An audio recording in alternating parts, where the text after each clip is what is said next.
مساء الخير عليكم يا أبطال. النهاردة تمرينة أرنولد سبليت، عضلتين عكس بعض. هنفجر البنش والظهر، هنعمل بامب جميل جدا. هنبدأ بالتسخين زي ما احنا متعودين، وأول مجموعة ناخدوها إحماء نضخ الدم في العضلة. بعد كده هنزود تدريجي، وأهم حاجة النزلة البطيئة زي ما احنا متعودين.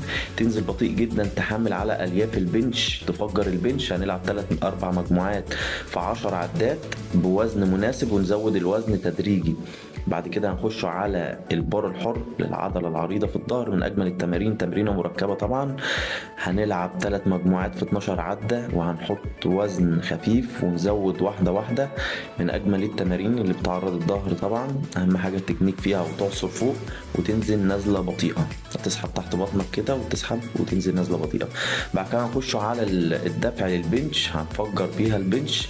وهنلعب 3 مجموعات في 15 عدة. وأهم حاجة طبعا يعني اللعب البطيء، عشان تحمل على العضلة على قد ما تقدر. بعد كده نخش على الدريان للسحب اللتس، وهنسحب وهنعمل استطالة على قد ما نقدر. يعني نعصر العضلة، نعمل سكويز جامد على قد ما نقدر، ونعمل استطالة قدام على قد ما نقدر. 3 مجموعات في 15 عدة. من أجمل التمارين اللي بتسحب اللتس زي ما انتم شايفين. بعد كده هنخش للبنش من تحت، وهنعصر البنش، نجيب البنش من تحت. أهم حاجة العصر، وتعصر بالباي بتاعتك زي ما انت شايف. اهم حاجة الاداء طبعا يا جماعة. 3 مجموعات في 15 عدة برضو، من اجمل التمارين اللي هتظبط معاك البنش السفلي. وبعد كده هنخش على المقبض العالي، تسحب اللتس وتركز على المجنص بطريقة جميلة جدا، وبتفجر المجنص. يعني اخر دي هنختم بيها، فطبعا موت بيها المجنص بتاعك. من اجمل التمارين اللي بتعرض المجنص من تحت الكتف كده على طول. تمرينة جميلة جدا هنختم بيها. وقولوا لنا ايه رأيكم، واللي يجرب التمرين قولوا لنا ايه رأيه، وقولوا لنا مستنيين مننا إيه ان شاء الله قريب.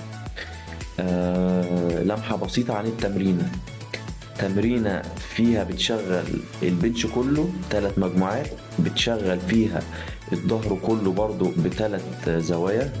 يعني هنشغل البنش والظهر في يوم واحد ب6 زوايا. طبعا يعني 6 زوايا مش كتير بالنسبة لعضلتين كبار.